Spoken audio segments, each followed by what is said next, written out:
Every challenge we face is an invitation to rise, to grow, and to discover who we truly are. I believe there's a divine purpose behind every story. And in each episode, we seek to uncover that.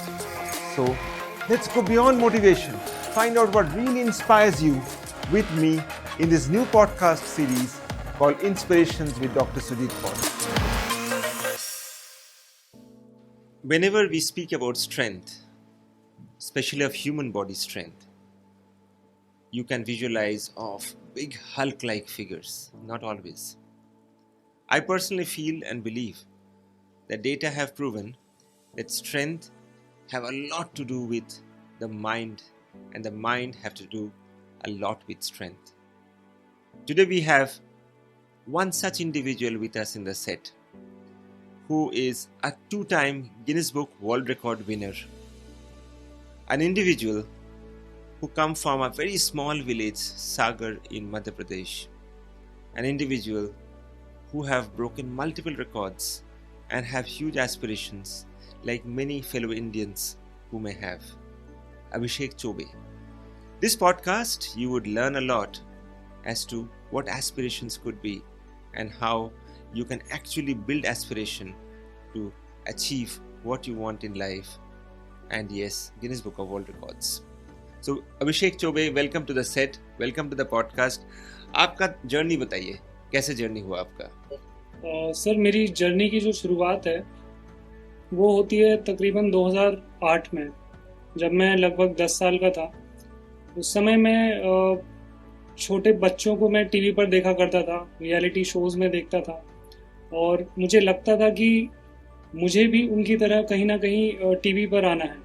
But मुझे मेरे अंदर उस समय कोई talent दिखता नहीं था। मतलब मैं सिंगिंग की कोशिश करता था, बट मेरी वॉइस उतनी अच्छी नहीं थी। मैंने डांसिंग ट्राई किया, मुझे नहीं आया। देन आफ्टर सम टाइम मैं बचपन में घर पे ऐसे खेल रहा था, तो मैं अपने शोल्डर ब्लेड्स को अपने हाथों की तरह यूज़ करने की कोशिश किया करता था। और उस समय मेरे जो फ्रेंड्स थे उस एज में, तो उनका हाथ पकड़ के मैं उनको पुल किया करता था, और इस तरह से मैं प्रैक्टिस करता था अपने शोल्डर ब्लेड्स को हाथों की तरह यूज़ करने के लिए। देन समडे मेरे पापा ने मुझे देखा कि मैं कुछ ऐसा कर रहा हूँ। देन उन्होंने मुझे अप्रिशिएट किया और बोला कि तुम इसको आगे बढ़ाओ, तुम प्रैक्टिस करो और अपनी स्ट्रेंथ जो अभी तुम बच्चों को खींच रहे हो, इसको तुम नेक्स्ट लेवल पे लेके जाओ, और कहीं ना कहीं कोशिश करो कि जो तुम्हारा सपना है टीवी पर आने का, वो अपने इस टैलेंट के थ्रू पूरा करो। देन उसके बाद मैंने प्रैक्टिस करना शुरू किया, और लगभग 1 साल बाद मैंने 250 किलो तक का वेट अपने शोल्डर ब्लेड से पुल किया था। उस समय मैं लगभग 11 साल का था, और मैंने एक उस समय का बड़ा फेमस रियलिटी शो था, एंटरटेनमेंट के लिए कुछ भी करेगा, उसमें मैंने ऑडिशन दिया था, और अप्रॉक्स 400 लोगों में से 2 या 3 लोग सिलेक्ट हुए थे, उसमें से मैं एक था। और मेरा जो सपना था टीवी पर आने का, वो मैंने 2011 एंड में मैंने उसको अचीव किया, और मैं पहली बार रियलिटी शो में पहुंचा। So for all my viewers, whoever is seeing this podcast, so please understand that you may not have talent for singing, you may not have talent for dancing, but to all of us, God have given us something that we can harness, that we can nurture. So Abhishek is a classic example of this. He used his shoulder blades, see that how he can harness the strength of his shoulder blade towards reaching the Guinness Book of World Record. Now this classic case study and many more showcases that many a times I find that people just living the hope and saying nothing will happen. Things will happen if you identify what is the talent within yourself. अभी आप बताइए, for the Guinness Book of World Record कैसे आपका ये सोच आया और कैसे आपने आगे बढ़े? सर, मैं बचपन से ही कुछ क्रिएटिव करना चाहता था, और मैंने बचपन से ही सुना था कि गिनीज वर्ल्ड रिकॉर्ड एक चीज़ होती है जिसमें दुनिया में बहुत जो यूनिक लोग होते हैं, जिनके तरह दुनिया में कोई और नहीं कर सकता कोई टैलेंट, उन लोगों को गिनीज वर्ल्ड रिकॉर्ड में पब्लिश किया जाता है। तो मुझे लगा कि मैं भी गिनीज वर्ल्ड रिकॉर्ड में अपना नाम दर्ज कराऊं। और 2011 की बात है, मैंने पहली बार गिनीज वर्ल्ड रिकॉर्ड के लिए अप्लाई किया था और उस समय मुझे तकरीबन 3 महीने बाद मेरी जो एप्लीकेशन है वो रिजेक्ट कर दी गई थी। उसके बाद 2013 में मैंने फिर से अप्लाई किया गिनीज वर्ल्ड रिकॉर्ड्स के लिए। What was your age at that point of time? जब मैंने सबसे पहले अप्लाई किया था सर, 15 साल? नहीं सर, जो सबसे पहले मैंने अप्लाई किया था उस समय मेरी एज लगभग 12-13 साल थी। 12-13 साल, ओके। जी, फिर उसके बाद जब मैं 15 साल का हुआ फिर मैंने फिर से अप्लाई किया और एक बार फिर से मेरी एप्लीकेशन रिजेक्ट हो गई। उस समय मैं बहुत ज़्यादा डिसअपॉइंट हो गया था क्योंकि मुझे समझ नहीं आ रहा था For an कि extreme stunt, you have to be 18 years old. Yes, ये मुझे बाद में पता चला सर कि मेरी एप्लीकेशन एग्जैक्टली किस रीज़न की वजह से रिजेक्ट हो रही थी। मैंने उसको चेक किया और फिर फाइनली 2017 में मैंने 1070 किलोज की गाड़ी को 27.5 मीटर्स तक पुल करके गिनीज वर्ल्ड रिकॉर्ड बनाया। मुझे गिनीज वर्ल्ड रिकॉर्ड्स की तरफ से मिनिमम रिक्वायरमेंट आई थी कि मुझे एटलीस्ट 900 किलोग्राम्स की गाड़ी को 10 मीटर से ज़्यादा खींचना है, बट मैंने उससे बहुत ज़्यादा कर दिया था।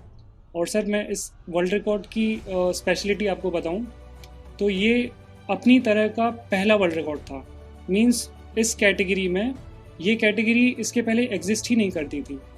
पहले आपने देखा होगा कि लोग दांतों से पुल करते हैं, बालों से हैवी वेट पुल करके वर्ल्ड रिकॉर्ड बनाते हैं और अलग अलग बॉडी पार्ट से पुल करके वर्ल्ड रिकॉर्ड बन चुके थे, बट शोल्डर ब्लेड्स की कैटेगरी में वो कैटेगरी एग्जिस्ट ही नहीं करती थी। तो ये इस तरह का अपना पहला वर्ल्ड रिकॉर्ड था। So मेरा ये सवाल है, and I'm sure our audience and viewers would like to know, from where do you get this strength? See, to get a strength, ideally from a scientific angle, you have to have a lot of power within. So is it only a physical power, or you build a mental power to get this physical power? Sir I think mental power and physical power दोनों के combination से ये हो पाता है। कोई भी normal जो आदमी होगा वो मुझे देखेगा और सोचेगा कि ये दुबला पतला सा लड़का है। और बचपन में, मतलब मैं बचपन से ही बहुत मेरा वेट कम रहा है और जिसकी वजह से कई बार लोग मेरा जब मैंने कुछ अचीव नहीं किया था, जब मेरा वर्ल्ड रिकॉर्ड नहीं था, उस समय लोग मजाक भी बनाते थे कि ये दुबला पतला है वैसा। बट मुझे लगा कि जब भी हम किसी वर्ल्ड रिकॉर्ड को जो स्ट्रेंथ से रिलेटेड है उसको आइडियलाइज करते हैं तो हमारे दिमाग में होता है कि कोई बहुत स्ट्रांग बंदा होगा जिसने ये वर्ल्ड रिकॉर्ड बनाया है। तो मुझे लगा कि मैं शायद अपनी मेरी जो कमज़ोरी है कि मेरा वेट कम है, इसको मैं स्ट्रेंथ बना के So I'll still want to understand from the viewer's perspective. मान लीजिए कि you are just entering the show. Up, you have tighten up your shoulder blades and now we'll get into the pull. अब start करेंगे। तो उस time पे what is your mental framework at that point of time?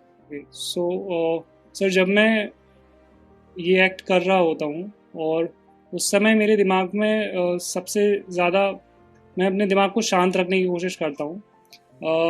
मेरी जो strength है वो पैरों से लगती है, बट जो एक्चुअल प्रॉब्लम आती है वो शोल्डर ब्लेड्स से उसको होल्ड करने में आती है। अगर मैं कुछ पुल ना भी करूँ, अगर मैं नॉर्मली जस्ट वुडन पीस को अपने शोल्डर ब्लेड्स के बीच में होल्ड भी करके रखूँ तो शायद मैं 2 मिनट से ज़्यादा होल्ड करके नहीं रख सकता, बिकॉज उसमें बहुत ज़्यादा स्टेमिना लगता है सर। तो मैं बचपन से रनिंग भी बहुत ज़्यादा करता आया हूँ और जब मेरा शो कोई होता है तो उसके 10-15 दिन पहले मैं लेग्स के वर्कआउट करता हूँ क्योंकि स्ट्रेंथ मेरे लेग से भी लगती है और स्ट्रेंथ जो शोल्डर ब्लेड्स है उसका कॉम्बिनेशन के थ्रू मैं ही कर पाता हूँ। There are a lot of young people who must be seeing this show now. Many people have many talents, and when they have talents, they nurture it for few days, few weeks, few months, and after a year, maybe they think, no, let it go. कुछ नहीं हो रहा है। तो what would you tell for them? People who think, चलो मैंने 2 साल 3 साल 4 साल कोशिश किया, उसके आगे वो छोड़ देते हैं उनका टैलेंट को, नर्चर नहीं करते हैं। और जाहिर सी बात है, अगर कोई टैलेंट को नर्चर नहीं करेंगे तो आगे नहीं बढ़ पाएंगे, right?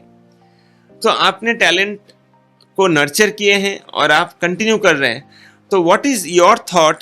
Why do you think people don't continue with their talent, whatever it is? It is music, it is some exercise, it is singing, dancing. It could be any talent that people may have. But most of the time, people cannot continue with their talents, and hence they become ordinary. Now, for you, you have stuck to your talent, and you are getting into an extraordinary. You had your recent show. You had been to Italy. So, I have two questions.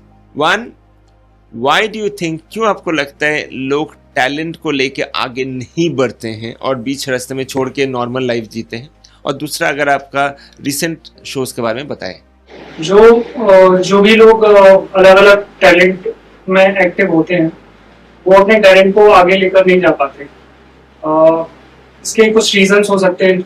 I think सबसे जो main reason है वो है never give up attitude नहीं है उनका. बिल्कुल, वो गिव अप कर जाते हैं. मतलब अगर वो एक बार फेल होंगे, 2 बार फेल होंगे, कहीं ना कहीं उनके दिमाग में ये चीज चलती है कि अब बस हो गया, अब मुझे नहीं करना.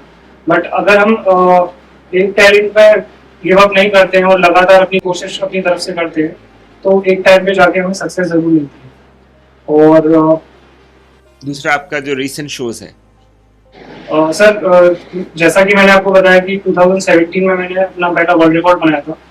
उसके बाद 1 साल बाद मुझे पता चला कि चाइना में एक वर्ल्ड रिकॉर्ड होल्डर है. मेरा जो कैटेगरी था वो पुलिंग का था. मैंने शोल्डर ब्लेड से सबसे ज्यादा वेट पुल किया था, जो कि वर्ल्ड रिकॉर्ड रिकॉग्नाइज हुआ.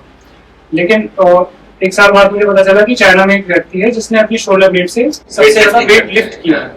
तो मुझे लगा कि अगर मुझे शोल्डर ब्लेड स्ट्रेंथ में दुनिया में अपने आप को बेस्ट प्रूव करना है, तो मुझे ये रिकॉर्ड भी अपने नाम करना पड़ेगा.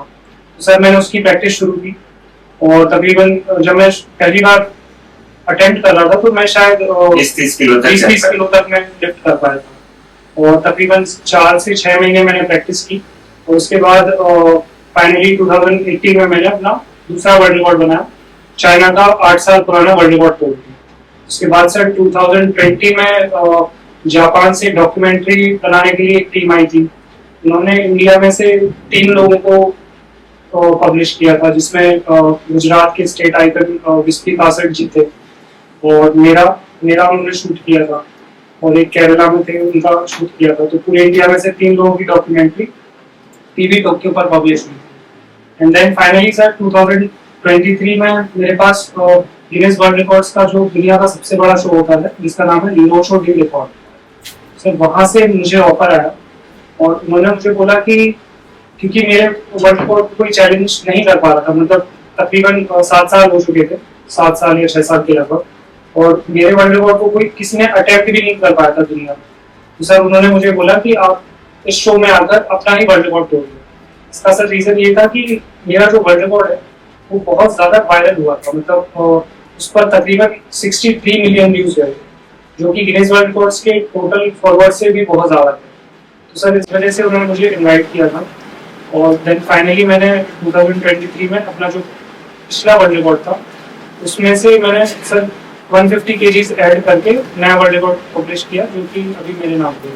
इसमें मैंने 1294 kilograms का वेट अपने शोल्डर ब्लेड से लिफ्ट किया. So for all the viewers, there are 2 key takeaways here. One, for all those people who leave their dream off and start complaining that they could not pursue their dream because of their issues, their family problems, this problems, that problem. These are only mental things, and they are not meant to grow in life. For people like Abhishek, who had so many issues, so many problems, but still he continues to grow in his life. So for all those people who cribs and who speaks negative, who tries to find problems rather than solutions, I think Abhishek should be a sense of inspiration for all of you to think that no, I think there's no point sitting and crying and complaining, but it's time for all of us to move on and move ahead in life. So Abhishek, दूसरा जो सवाल है, अगर आप if you can show to all of our viewers what is this that you have got, आप इसको जरा दिखाइए एक बार. ये वो आइकॉनिक वुडन पीस है जिसके थ्रू मैंने मेरा वर्ल्ड रिकॉर्ड बनाया था. इसकी भी सर एक स्टोरी है. जब मैंने ये शुरुआत की थी उस समय में जो ब्रेक होती है ब्रिक का पीस अपने शोल्डर ब्लेड्स में होल्ड करता था, उसमें रोप को बांधकर वेट पुल किया करता था। बट जब मेरे पापा ने देखा तो उन्होंने इसको वुडन पीस को डिजाइन किया था ताकि ये एग्जैक्टली मेरे शोल्डर ब्लेड्स में फिक्स फिक्स हो जाए। उसके बाद सर इसकी दूसरी स्टोरी ये है कि जब मैं इटली गया था, वहां पर मिलान में मेरा बैग मिस हो गया था। ये चीज मीडिया में भी बहुत आई थी उस समय। तो उस बैग में मेरा ये वुडन पीस था और मेरा फाइनल शूट जो था वो तकरीबन 2 या 3 दिन बाद था। और मैंने उनको बताया प्रोडक्शन वालों को मेरा वुडन पीस मिस हो गया है और मैं कैसे करूँगा मुझे पता नहीं। उन्होंने बोला कि आप मुझे फोटो बताइए किस तरह का वुडन पीस था। मैंने उनको फोटो बताया, उन्होंने सेम बना के दिया, बट उसकी जो डायमेंशंस थे वो थोड़े से इससे अलग थे और एंड उसके एजेस थे वो बहुत शार्प हो गए थे। तो शार्प होने की वजह से जो शूट हुआ था, रिहर्सल मैंने की थी, रिहर्सल में मुझे कोई इशू नहीं आया, बट जब फाइनल शूट हुआ था सर उसमें मुझे थोड़ा सा इंजरी हुआ था उसकी वजह से। देन इंजरी होने के बाद भी I think I am blessed that I broke that record. Very good, very good. Abhishek, people like you are real true inspiration that India have or the world have. Because in this world we find so many people, so many individuals who have only one great asset with them, which is to speak negative, to talk and crib and complain. But people like you, after facing so much of hardships, when even you are bleeding at the back, still you conquered your record. I think these are the true heroes, where Inspiration with Dr. Sujit Paul is a platform where we showcase and build and bring in front of you who are those true heroes, from where you can not only get inspired but you can also build those things within yourself so that you can change the mindset. Abhishek, you have received multiple titles within India and from across the world. If you can explain to our viewers who are seeing this amazing podcast, what all titles have you received? Sir मुझे media की तरफ से हमेशा बहुत ज़्यादा press किया गया है और मुझे अलग अलग टाइटल्स अलग अलग मीडिया कंपनीज की तरफ से मुझे मिले हैं। फॉर एग्जांपल मैं आपको बताना चाहूँगा, हिस्ट्री टीवी 18 पर जब मेरा शो आया था उस टाइम पे मुझे iron man of Madhya Pradesh का टाइटल दिया गया था because of my shoulder blades. उसके बाद सर यूके की मीडिया एजेंसी है द सन, उन्होंने मुझे स्टील ब्लेड्स का टाइटल दिया था और न्यूज नेशन पर मुझे सागर का शक्तिमान जैसा टाइटल दिया गया था। तो सर ये मैं अपने आप को बहुत ब्लेस्ड समझता हूँ क्योंकि मुझे बस। What about the title that you got from Africa? या सर हाउ अफ्रीका एक न्यूज एजेंसी है अफ्रीका की, वहाँ पर मुझे सुपरमैन ऑफ इंडिया का टाइटल दिया गया था। ये सारे और सर इसके अलावा मैं आपको बताना चाहूँगा, मैंने अपने टैलेंट के थ्रू मेरा जो एम था वो हमेशा अपनी कंट्री को रिप्रेजेंट करना था और मैं चाहता था कि इंडिया में अगर मुझे लोग नहीं जानते हैं तो वो कोई इशू नहीं है, बट इंडिया के बाहर एटलीस्ट मेरे शहर को लोग ज़रूर जाने। और मेरे आर्टिकल्स जो मीडिया आर्टिकल्स हैं वो डेली मेल, न्यूयॉर्क पोस्ट और the Sun, CCTV news from China, TV Tokyo और इसके साथ हंड्रेड्स ऑफ मीडिया कंपनी जो है इंटरनेशनल उन्होंने मुझे पब्लिश किया और मैं अपने आप को बहुत ब्लेस्ड समझता हूँ। So what is your future plans now? आपका आगे का प्लान्स क्या है? जी सर आई थिंक मेरे टैलेंट में मैं जो अचीव कर सकता था, क्योंकि मेरा सपना था कि जब भी बात शोल्डर ब्लेड स्ट्रेंथ की है तो मेरा नाम टॉप पर आना चाहिए। और शोल्डर ब्लेड स्ट्रेंथ के सिर्फ 2 वर्ल्ड रिकॉर्ड हैं सर, वो दोनों अभी मेरे नाम पर है। तो मुझे नहीं लगता कि इसके आगे मैं कुछ अचीव कर सकता हूँ, क्योंकि वर्ल्ड रिकॉर्ड से ऊपर आई डोंट थिंक कुछ होता है। Keep practicing every day? बिल्कुल सर, मैं रेगुलर प्रैक्टिस करता हूँ ताकि अगर कोई कॉम्पिटिटर आता है, इनफैक्ट 2022 में जब क्यूबा कंट्री में एक व्यक्ति ने मेरा रिकॉर्ड तोड़ने की कोशिश की थी and he did very well, उसने मेरा रिकॉर्ड ब्रेक कर भी दिया था, बट जस्ट उसी टाइम पर मुझे इटली में इनविटेशन मिला था, तो उसका जो रिकॉर्ड है उसको अप्रूव होने से पहले ही मैंने अपना वर्ल्ड रिकॉर्ड उससे बहुत ज्यादा कर दिया था। तो मैंने अपना वर्ल्ड रिकॉर्ड सेव कर लिया था उस टाइम पर। Very nice. So, I would go to the last question. What would be your message to the fellow Indians? आपका क्या संदेश रहेगा people who are seeing and viewing this podcast, आपको क्या लगता है? See, we stay in an amazing country. There is so much of potential in this country. We have people like you who have been continuously trying to scale up in this level of movement of navigating life. What would be your message for people who have a lot of aspirations like you? Sir मैं आपके channel के through सबको ये बोलना चाहूँगा कि जब भी आप किसी ऐसे टैलेंट को देखते हैं, यूनिक टैलेंट जो कि कॉम्पिटिटिव ना हो, फॉर एग्जांपल स्पोर्ट्स में जब कोई अचीव करता है कुछ तो उसको बहुत ज़्यादा अप्रिशिएट किया जाता है और हर तरह से उसकी हेल्प की जाती है, फाइनेंशियली एंड सब कुछ उसको दिया जाता है। बट जब उसका स्ट्रगलिंग पीरियड होता है उस टाइम पे उसको बिल्कुल भी सपोर्ट नहीं किया जाता है। ये मैंने भी बहुत ज़्यादा फेस किया हुआ है और मैं लोगों से यही बोलना चाहूँगा, अगर आप अपने पास कोई भी ऐसा टैलेंट देखते हैं तो आप अपनी तरफ से जो भी सपोर्ट हो सकता है उसको ज़रूर करें एंड बस मैं यही बोलूँगा। Thank you so much, Abhishek. Thank you for all my viewers. This have been a remarkable story that we have covered, where this is a classic case study for each one who have been seeing, viewing and understanding this storyline, for people to understand that if you really aspire to grow, you can grow. You have to try and try harder to see that you reach up to the aspiration, and Abhishek have reached up to the aspiration of Guinness Book of World Records. If you have that aspiration, don't sit and cry, don't crib, don't try to showcase what problems you have. Just wake up, shrug your shoulders and move ahead in life, and you can be one more Abhishek for all of us. Thank you so much for watching. In case if you like this channel, if you feel that it's really motivating you, it's really changing your belief system towards navigating into a better life, you always try to like and subscribe to this channel so that we can bring great contents, great people towards changing the facet of your life into a positive dimension. And I wish all of you a great life ahead. Thank you so much.